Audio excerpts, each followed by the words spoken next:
Tak butuh waktu lama, tim gabungan dari Polres Metro Jakarta Pusat, Polda Metro Jaya, dan Dandim Jakarta Pusat langsung menggeruduk markas FPI di kawasan Petamburan, Jakarta Pusat pada Rabu sore 30 Desember 2020.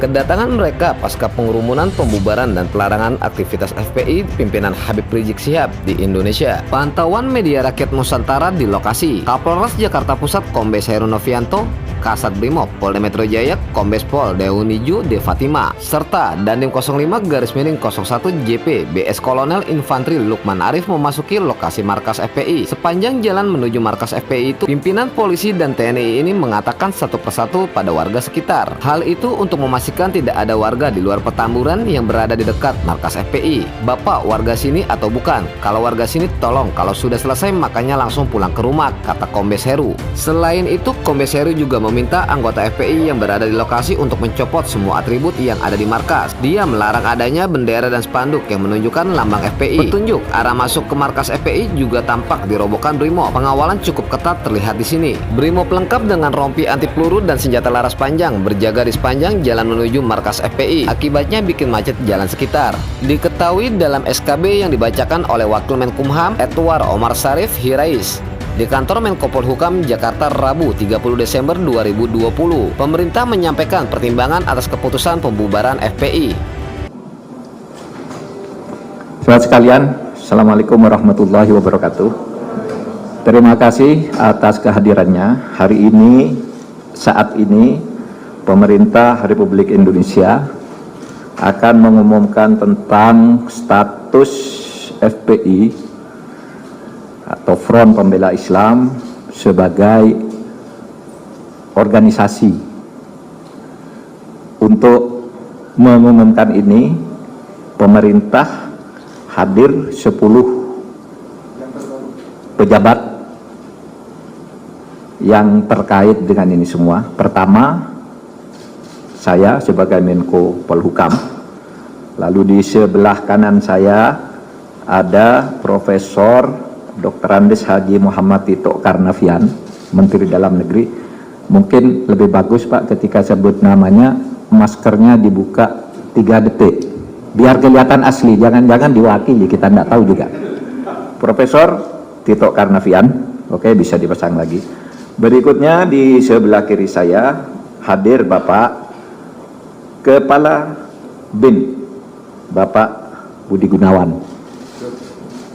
ya, Profesor Budi Gunawan. Kemudian ada Menkumham Profesor Dr. Yasona Hamunangan Lauli. Oke. Kemudian Bapak Menkominfo Joni Plate. Kemudian ada Bapak Jaksa Agung Republik Indonesia Dr. ST Burhanuddin, Pak Burhanuddin. Kemudian ada Panglima TNI Marskal TNI Hadi Cahyanto. Kemudian Bapak Kapolri Jenderal Polisi Dr. Andes Idam Aziz MSI. Kemudian Kepala KSP Jenderal Purnawirawan Dr. Haji Muldoko SIP. Kemudian ada Kepala BNPT Badan Nasional Penanggulangan Terorisme Bapak Komjen Polisi Dr. Andes Boy Rafli Amar. Kemudian ada Kepala PPATK Dr. Dian Ediana Rai. Lalu di sini juga kita didampingi nanti oleh Pak Wamenkumham yang akan membacakan keputusan. Saya ingin menyampaikan hal-hal sebagai berikut. Bahwa FPI sejak tanggal 21 Juni tahun 2019, 20 Juni tahun 2019 secara de jure telah bubar sebagai ormas, tetapi sebagai organisasi FPI tetap melakukan aktivitas yang melanggar ketertiban dan keamanan dan bertentangan dengan hukum, seperti tindak kekerasan, sweeping atau razia secara sepihak, provokasi, dan sebagainya. Berdasar peraturan perundang-undangan dan sesuai dengan putusan MK nomor 82 PUU 11 2013 tertanggal 23 Desember tahun 2014, pemerintah melarang aktivitas FPI dan akan menghentikan setiap kegiatan yang dilakukan FPI karena FPI tidak lagi mempunyai legal standing baik sebagai ormas maupun sebagai organisasi biasa.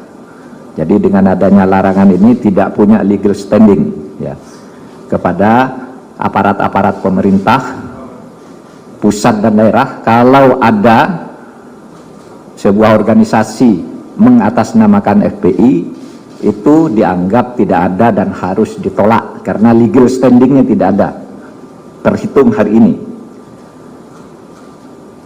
4. Pelanggaran kegiatan FPI ini dituangkan di dalam keputusan bersama 6 pejabat tertinggi di kementerian dan lembaga, yakni Menteri Dalam Negeri, Menteri Hukum dan HAM, Menko Minfo, Jaksa Agung, Kapolri, dan Kepala BNPT. Untuk itu dipersilakan kepada Bapak Wamenkumham, Wakil Menteri Hukum dan HAM, Profesor Umar Syarif Hiyari, Profesor Edi Umar Syarif Hiyari, untuk membacakan SKB ini selengkapnya.